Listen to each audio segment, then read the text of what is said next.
Líder do CDS-PP, vice-primeiro-ministro, coordenador da área económica e responsável pela reforma do Estado, Paulo Portas está hoje no Jornal da Noite. Muito boa noite, Dr. Paulo Portas. Em eleições anteriores, o CDS era o partido dos agricultores, o partido dos reformados, o partido dos pobres. Após os últimos 4 anos de governação em austeridade, o CDS é o partido de quê ou de quem? Muito boa noite, em primeiro lugar.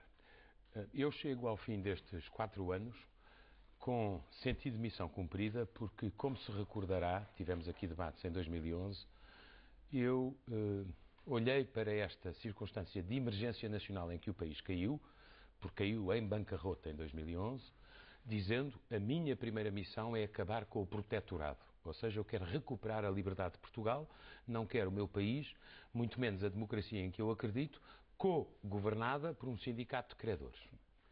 E a primeira missão era terminar o programa com a Troika, conseguir não ter necessidade de um segundo resgate, conseguir não pedir mais dinheiro, não pedir mais tempo e, portanto, terminar os nossos deveres com o sindicato de credores.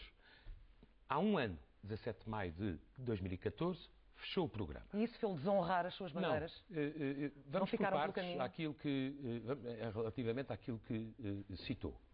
Eu tenho muito orgulho no trabalho que nós fizemos na agricultura. A agricultura tem hoje o PRODER executado a 100%. Não é muito habitual em Portugal este nível de eficácia 6 meses antes do programa acabar. O PRODER começou contra os agricultores e sem eles, começou tarde, e acabou com uma execução total, ou seja, sem um único cêntimo devolvido a Bruxelas, com tudo entregue àqueles que devem beneficiar, ou seja, os investidores na agricultura, antes do tempo terminar. Portanto, por outro lado, passámos a ter pagamentos a tempo e horas, o que é essencial para os agricultores poderem planear a sua vida.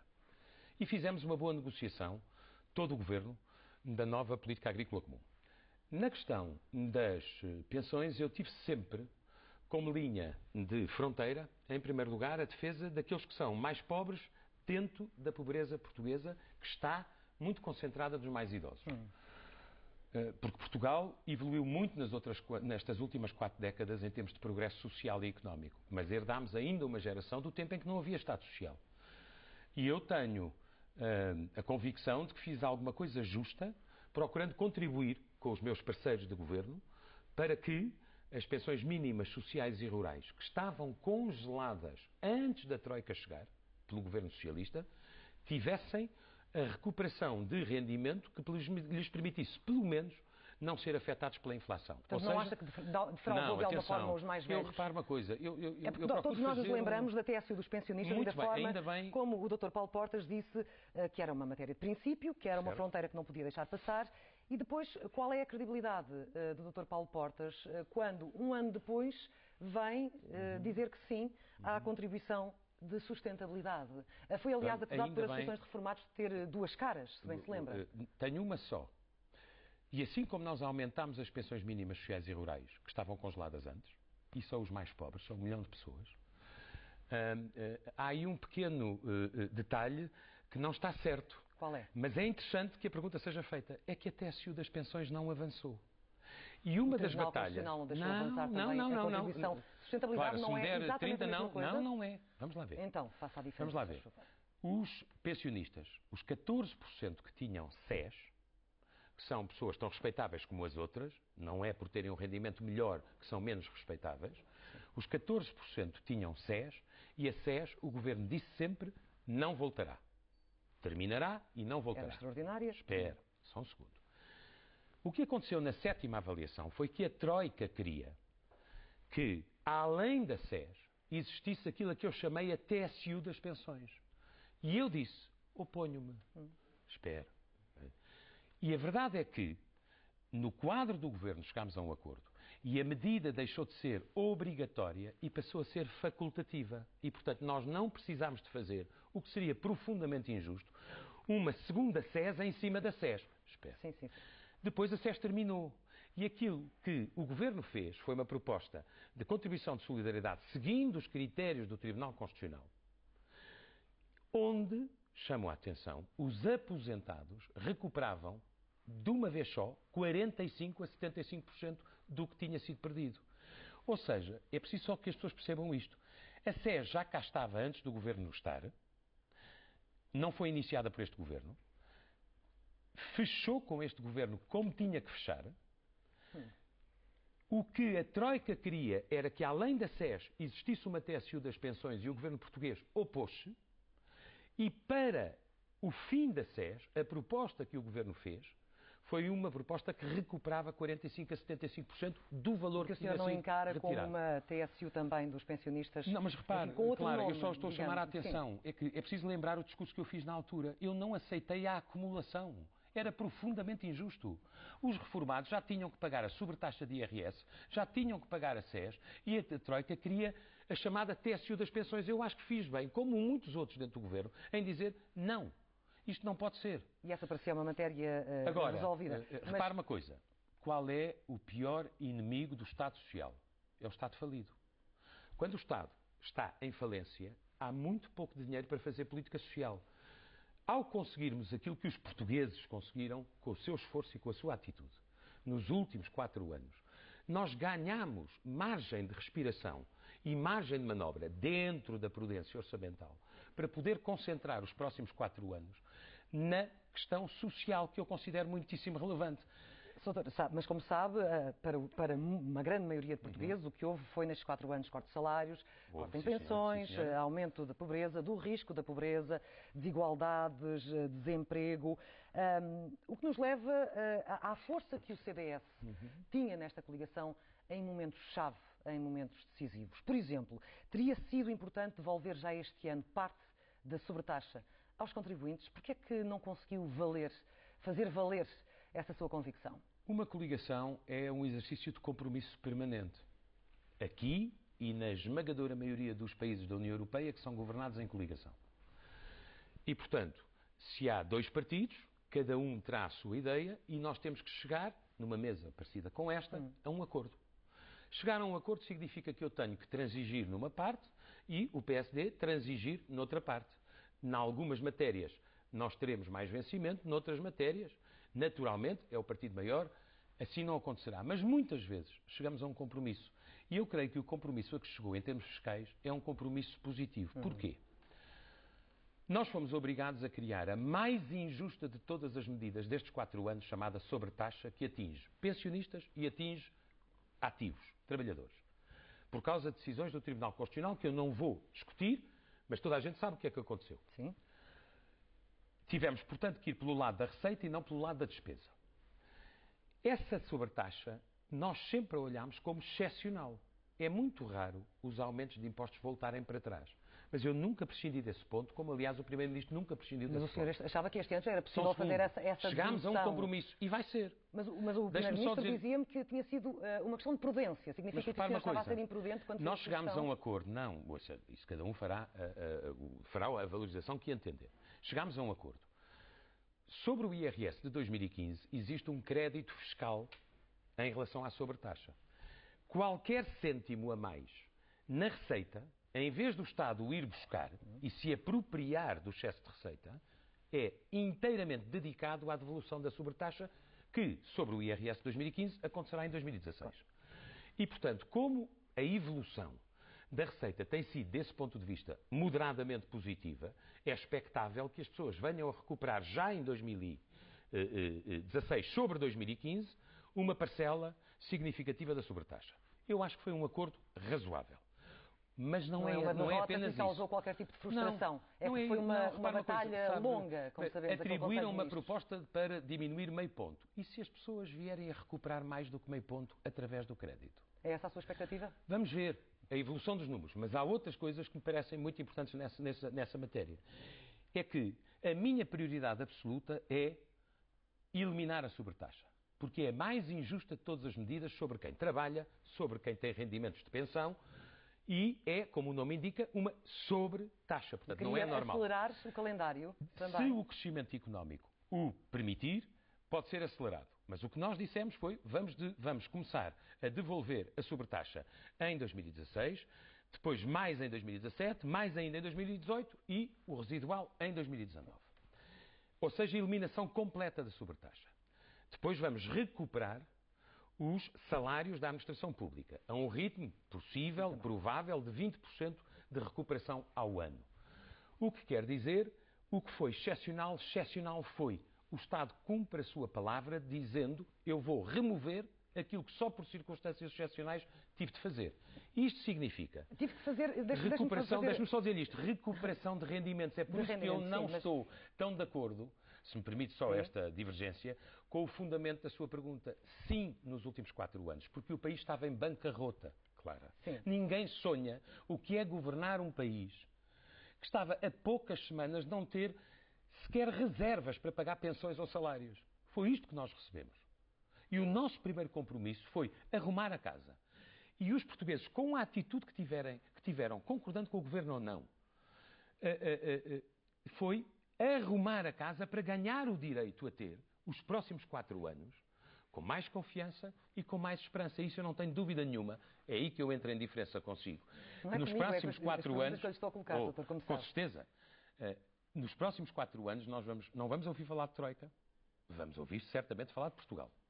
Não vamos ouvir falar de restrições, vamos ouvir falar de recuperação. A meu ver, com gradualismo, de forma progressiva, para não pôr em causa os fundamentos orçamentais que nos levaram onde nos levaram em 2011. Vamos ouvir falar menos de angústia. Eu lembro-me da angústia das pessoas de cada vez que a Troika entrava em Portugal.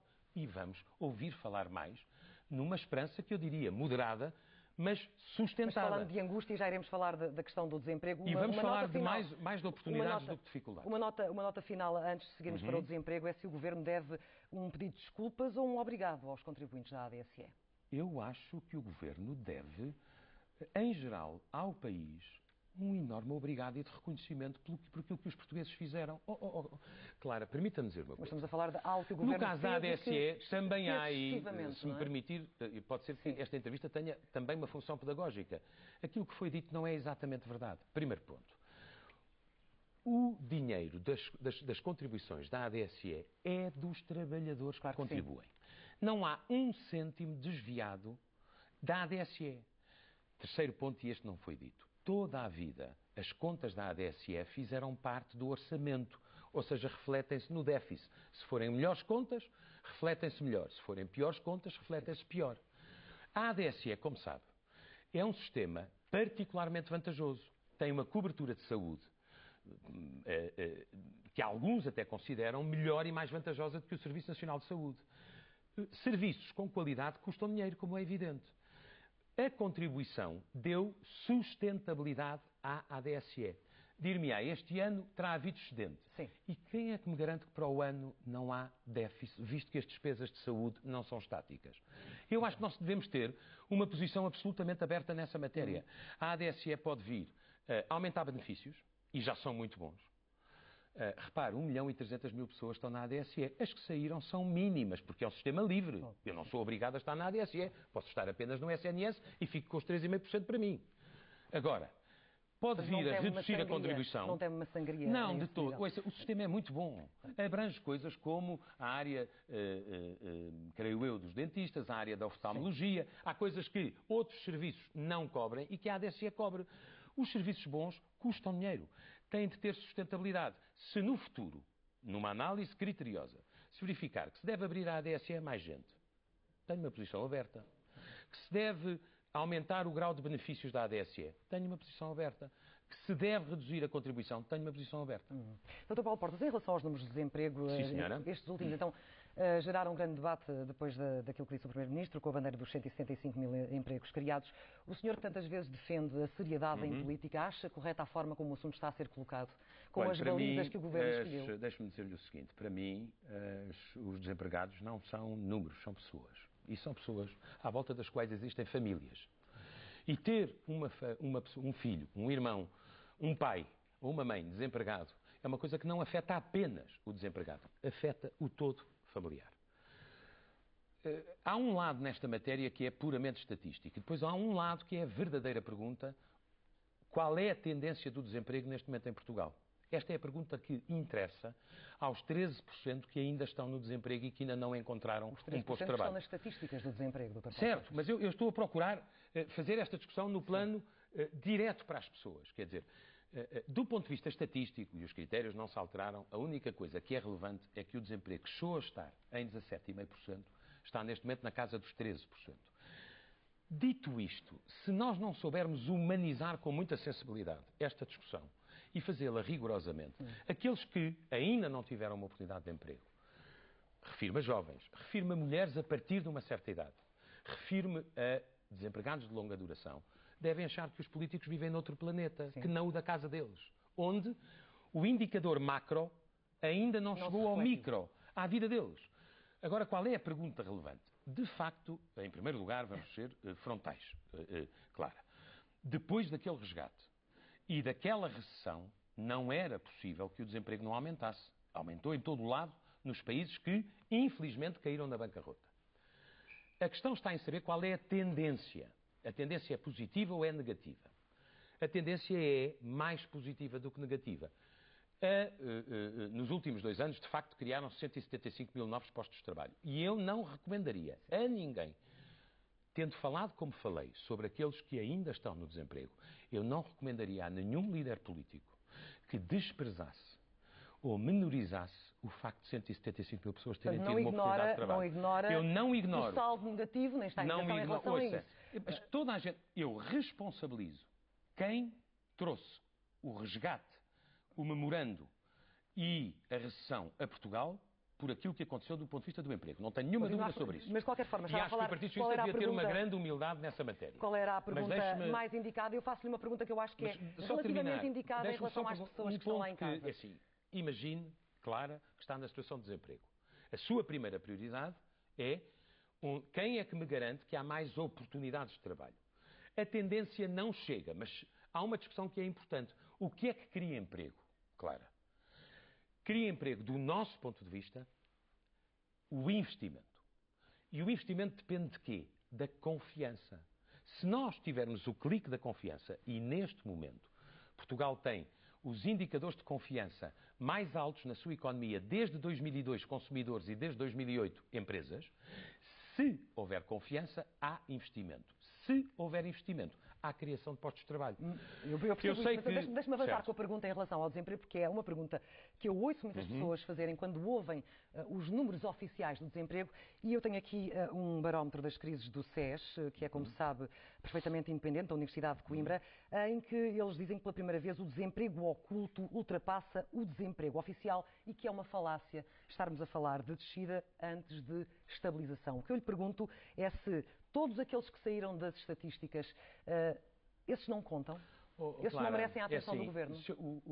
Contam com certeza. Agora, não vale a pena estar a tratar critérios estatísticos permanentes de uma forma preconceituosa. As estatísticas e as entidades... Isso, como o senhor sabe, não sei. Peço desculpa. As entidades que em Portugal medem o desemprego, o Instituto de Emprego e Informação Profissional e o INE, mantêm critérios estatísticos em que o Governo não interfere. E repito, não estamos a tratar de números, estamos a tratar de pessoas. Se houver, eu dou-lhe apenas, dê-me 10 segundos para lhe dizer isto. Eu vi nos últimos meses, em Portugal, a Auto Europa anunciar um investimento de 700 milhões de euros, mais 300 milhões de euros nos fornecedores. Sim.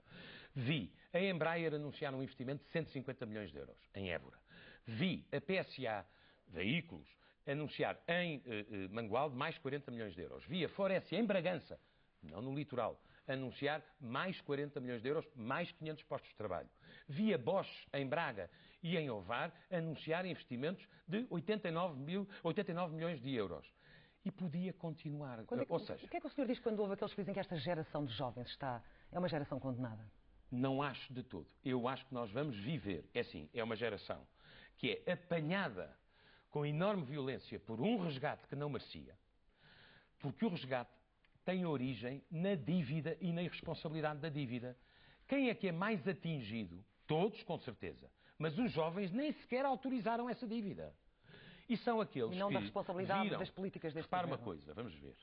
Vamos procurar mais uma vez que haja honestidade e razoabilidade neste debate. Portugal, em 2011, teve uma seríssima crise de dívida e de déficit. O déficit atingiu, agora com as reclassificações, 11%.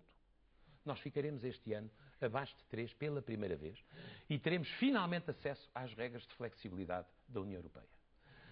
O que repare uma coisa, é por isso que eu digo que a próxima etapa é uma etapa de recuperação. É uma etapa de recuperação de rendimentos, é uma etapa de recuperação de confiança e é uma etapa de recuperação de emprego. O compromisso que a coligação faz é procurar que a criação de emprego seja tal, ou seja, que o investimento seja tão forte, que nós possamos chegar a uma média europeia. Eu diria, primeiro à média da zona euro, mas eu acho que não devemos deixar de perder de vista a média europeia, que é mais baixa. A média UE a 28. Eu acho que isso significa que haverá mais oportunidades. Agora, há uma divergência entre nós e o Partido Socialista nesta matéria. O Partido Socialista acha que a forma de criar emprego é essencialmente através do consumo privado e do investimento público. Eu acho que isso nos conduziu a uma ruína em 2011. Acho que o que é virtuoso é apostar no investimento privado, o que significa Portugal ser competitivo, apostar no investimento público seletivo, eu acho muito mais importantes pequenas e médias obras do que grandes obras faraónicas, apostar nas exportações, nos bens transacionáveis, e isto tem uma resultante em termos de crescimento económico que eu acho que é muito mais sustentado. Mas portanto, leva tempo. Apesar de... Mas já se está a ver, ou seja, leva-se, senhora, desta geração. Tal como, mas repare uma coisa, eu acho que é importante que as pessoas saibam que assim como há pessoas que já obtiveram uma oportunidade de emprego, e isso é porventura o mais importante para que Portugal seja visto como um país com mobilidade social, como são as pessoas que ainda não encontraram e a que eu me referi há pouco. E essas devem ser o centro das nossas preocupações. Eu disse o outro dia na Assembleia, ninguém notou muito. A próxima legislatura ou é social ou não é. É evidente que nós ganhamos margem de manobra, desde que mantenhamos prudência orçamental, para que a próxima legislatura tenha um foco social que, como há de imaginar a partidos com a natureza do PSD ou do CDS, é muito relevante. Dr. Paulo Portas, a doutora Maria Luísa Albuquerque surpreendeu pela capacidade política demonstrada? Eu tenho uma relação com ela que é diária e que é muito boa e é até bem disposta, devo dizer. Assumo que teve ou fez um erro de avaliação. Está a referir-se à crise do irrevogável. Estou a falar à crise de 2013, precisamente. É assim, fez ou não se fez eu não um erro de estaria avaliação? aqui, Clara, eu não estaria aqui a falar consigo se nós não tivéssemos resolvido o problema. Eu, em determinado momento, vi-me forçado a tomar uma atitude que foi um pedido de demissão. Qualifiquei-o como irrevogável. Eu revoguei essa decisão. Pago o preço. Em termos de compreensão, não, pago o preço em termos de compreensão por ter feito essa revogação. Aquilo que para mim é mais importante é que nós conseguimos chegar a um acordo e a um compromisso em que, evidentemente, como o Primeiro-Ministro tem dito, o Governo ficou mais coeso, teve mais resposta para a questão económica e, verdadeiramente, eu acho que nós passámos um momento difícil, eu assumo inteiramente que tivemos dificuldades e divergências, embora lhe chame a atenção que isso acontece em todos os governos e mesmo nos que não são de coligação. Mas não me disse se lhe reconhece a capacidade política que eu na já lhe altura disse há pouco, já lhe disse há pouco, mas para mim a questão era a questão económica, era o Governo saber responder a essa segunda metade da legislatura, que era onde o pilar económico era mais importante. Mas, repito, ultrapassámos essa situação, que foi difícil. E eu acho que ultrapassámos com sentido de interesse nacional, de patriotismo. Mas admito perfeitamente, disse-lhe há pouco, as pessoas julgar-me-ão pela forma, evidentemente, pelo conjunto de informações que têm a meu respeito. Julgar-me-ão certamente por isso, também me julgarão com certeza pelo trabalho que fiz na diplomacia económica, por puxar pelas exportações portuguesas sempre que posso e em todo lugar onde posso, por procurar atrair investimento, por procurar que haja uma contratualização na área social como nunca houve antes para acudir àqueles que têm mais necessidades, por procurar que haja eficiência na agricultura e falei apenas para não estar para ter a humildade da circunstância do meu partido de tarefas que eu desempenho em conjunto com ministros que indicados pelo CDS. Mas a cooperação no governo é boa, é interpartidária e eu acho que esta maioria, repare, é a primeira em coligação que termina um mandato em Portugal. sobre prudência, e é a primeira cautela, que vai às eleições em conjunto. E caldos de galinha. Precisamente. Não, mas é isso mesmo. Tem hoje mais confiança em Pedro Passos Coelho? Eu tenho confiança em Pedro Passos Coelho e tenho confiança que a política que nós desenvolvemos permitiu a Portugal poder escolher 4 anos com mais confiança e com mais esperança.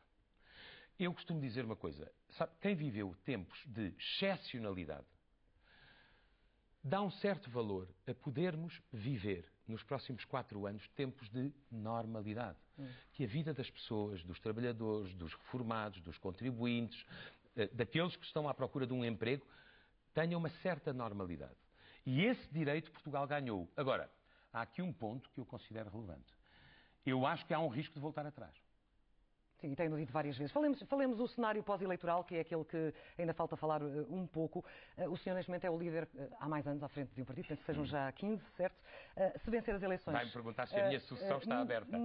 Talvez daqui a pouco. Para já gostaria de perguntar se vencer as eleições continuará no governo, independentemente das circunstâncias, eventualmente numa situação em que não haja condições de governar em maioria. Quem decide quem é governo é o povo. E é o povo que vai falar. E o povo não quer saber com o que é que pode contar e o CDS? A proposta que o PSD e o CDS fazem é por isso que estão juntos e é por isso que nós vamos lutar até ao limite das nossas forças por dar ao país uma maioria que seja duradoura e que seja consistente. A proposta é darmos um rumo ao país e não pormos em risco aquilo que Portugal ganhou nos últimos 4 anos do ponto de vista de condições internas e internacionais para poder ter maior confiança e maior esperança. E se esse projeto falhar, a maioria... Eu acho que não vai falhar. Desfaz? É assim, não. Eu acho que nós estamos... O compromisso que eu tenho é com o PSD e, portanto, não vou estar com certeza a falar em cenários como o Primeiro-Ministro aqui não falou e, a meu ver, muitíssimo bem. Sim, eu percebo, mas ainda no domingo ouvimos-lhe falar do CDS, um partido moderado, o CDS, construtor de maiorias no arco da governabilidade. Isso não significa que pode, eventualmente, colocar em hipótese a Adelina Mar da Costa, que é, porventura, o fundador, com todos os outros, a quem nós devemos o facto de sermos do CDS e por quem há uma saudade que é inapagável. Muito bem, mas isso não coloca a hipótese de poder viabilizar um governo que não o do PSD? E assim, quais são os meus receios em relação ao Partido Socialista? E é por isso que eu sou claro na resposta que lhe dou. O Partido Socialista não fez até hoje nenhuma revisão crítica sobre o que aconteceu em 2001. Dito isto com toda a franqueza, se estivesse no lugar do Dr. António Costa, no dia seguinte a ter sido eleito, com 200 mil pessoas, que certamente têm esperança nele, ou tiveram, em eleições primárias, a primeira preocupação que eu teria tido era esta. Era dizer isto com toda a franqueza, com toda a humildade aos eleitores. Nós sabemos que cometemos erros em 2011. Nós sabemos que temos responsabilidade no que aconteceu. Nós aprendemos com os erros. É por isso que eu quero garantir à classe média que, em matéria de déficit e de dívida, serei prudente e seguirei estes princípios. Ele não o fez. Primeiro ponto. E como não o fez, de cada vez que o Partido Socialista dispara a despesa ou diminui a receita, as pessoas, no seu consciente ou no seu inconsciente, veem o Partido Socialista de 2011, que nos levou a uma situação onde ninguém quer voltar. 2011 já foi julgado, Dr. Paulo Portas. Vamos olhar para a frente. Segundo elemento que eu lhe quero chamar a atenção. A posição do Partido Socialista sobre a questão da Grécia. Quando o secretário-geral do Partido Socialista vê a eleição do Syriza e, em vez de fazer uma fronteira entre o socialismo democrático e a extrema-esquerda, radical e extremista, diz, esta vitória é um impulso para seguirmos a mesma linha. As pessoas perguntar-se-ão, mas e se eles estivessem no governo naquela altura? O que é que nos teria acontecido? Porque Portugal não tem nenhum interesse em estar a associar a sua situação à da Grécia, porque a situação é completamente diferente. Terceira dúvida que eu tenho, e que eu acho que merece ponderação. Eu vejo o Partido Socialista a disparar outra vez o déficit e a disparar outra vez a dívida. Chamo a atenção, clara, que a proposta do Partido Socialista põe a dívida, que é o cerne da questão, 10 pontos acima da proposta que o governo português, PSD-CDS no caso, entregou em Bruxelas. 10 pontos acima. O que é que isto significa? Um risco de esbarrarmos com as regras europeias. Um risco de perda de confiança e, portanto, de competitividade da nossa economia e de atrasar investimentos. E depois um risco de viabilidade. Quando o Partido Socialista, por exemplo, diz, na questão da sobretaxa ou na questão dos salários da função pública, eu vou devolver tudo, praticamente, num abrir e fechar de olhos. Há um pequeno problema. Nós vivemos no euro. nós vivemos com regras europeias. Se o déficit vai outra vez para cima de 3%, como o Partido Socialista propõe fazer, isso significa que em Bruxelas lhe dirão, desculpe, vá lá cortar despesa, porque não pode estar a fazer medidas de reposição ou de recuperação se descontrolar o déficit. Dr. Paulo Portas, temos mesmo de avançar, porque estamos mesmo no final. Últimas questões. Falava há pouco da sua sucessão no partido. Com ironia. Não, mas eu coloco assim em cima da mesa, muito bem, com toda a vontade, porque perante a possibilidade de que quem vai a eleições perde ou ganha, no caso de perder, essa porta fica aberta? É assim, eu, como disse, sou presidente do CDS há muitos anos, mas não sou por acaso, sou por vontade dos militantes. Eles elegeram-me há pouco mais de um ano com 90% dos votos. E eu gosto de cumprir os meus mandatos e os meus compromissos. Eu sou candidato com o Primeiro-Ministro, que é o líder da coligação, a um mandato em que o centro-direita, 2 partidos moderados, pretende dar a Portugal uma maioria que é duradoura. E, portanto, como há de imaginar... Mas no cenário disso não acontecer, podia eu não explicar-me o que é que vai eu estou a lutar por ganhar e a lutar por ter uma maioria. Por merecer uma maioria. Por ganhar e por merecer uma maioria para que o país não tenha sarilhos nem problemas. Mas, deixe-me dizer isto. E, portanto, eu candidato-me para exercer as minhas funções e para exercer o meu mandato. Ou seja, essa matéria não está aberta, não foi, aliás, aberta por ninguém. O partido está preparado para essa eventualidade? Só dizer o seguinte. Outra coisa está completamente... preparado ou não para essa eventualidade? Dizer, mal de um partido democrático que não tenha escolhas. Agora, há uma coisa que eu lhe posso dizer. Clara, eu tenho muitos defeitos, graças a Deus. E desconfio sempre de gente que lhe diz que não tem defeito. Há um que eu não tenho.